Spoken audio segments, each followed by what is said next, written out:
Hello, my name is Connor Beers, and I'm a senior electrical engineering major here at the University of Scranton. And today I will be giving you a brief description of EE454, the Robotics Design and Professional Practice course, as well as giving you an updated progress report of my project directed towards my team.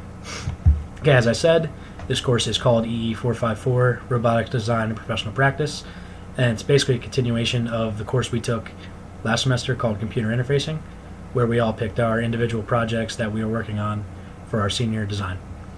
The syllabus states that students are to design a self-contained intelligent robot required to carry out a complex task. Each project will involve creative conception, design, development, evaluation, economic constraints, reliability, and safety, and each student will need to be giving written and oral presentations. Also, this class incorporates project design, project management, project implementation, project documentation, teamwork skills, and communication skills. As said before, we are continuing the projects that we chose midway through last semester. The projects being the ball robot, the micro Segway, the prosthetic arm, the Find the Flag robot, and my project being the solar-powered LED security system.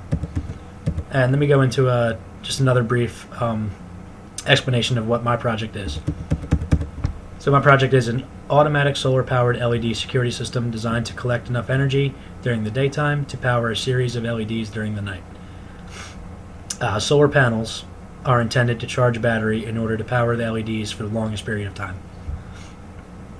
If an LED goes out or the system does not provide enough energy is to be taken from another one of the numerous beacons in this system. Motion sensors will detect motion and then brighten LEDs to notify that someone or something has intruded through the system. Along with that, a message is to be sent to something that acts as a security director notifying the intrusion. Along with that, a power failure message will be sent if a light goes out or if a battery loses its charge or something breaks. Also, a power saving mode is to be implemented with an extended lifetime. So we want to have the LED shining when it is the darkest versus when, basically when the sun just goes down to where you can't see any more light. And all this is being done using a Dragon Board microcontroller. So I'm going to take the time now to talk about where I was last semester and what I did over intersession, and then going into the future a little bit.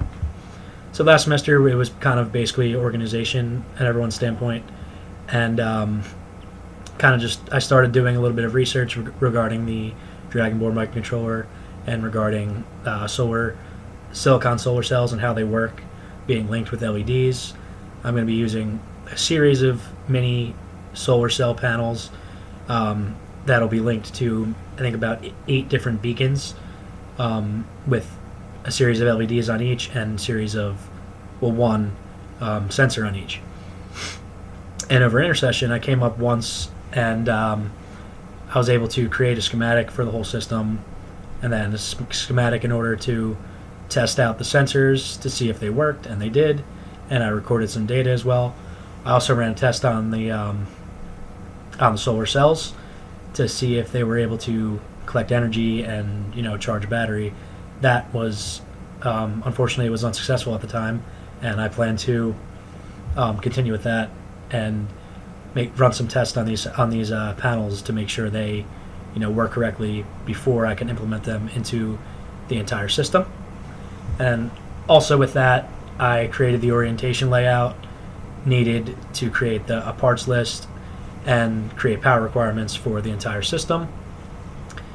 Yeah, so the layout for the project is basically going to be just a big system, probably about the size of the desk in the classroom, with 8 different beacons with a series of LEDs and a motion sensor on one, where one of our robots can go through to test out the sensors and thus make the project complete its goal. For the future, we started this semester with a brief, tall pole analysis to get us hitting the ground running with just some work to do. And tall pole analysis we came together for my project would be to determine energy and power requirements for the entire system.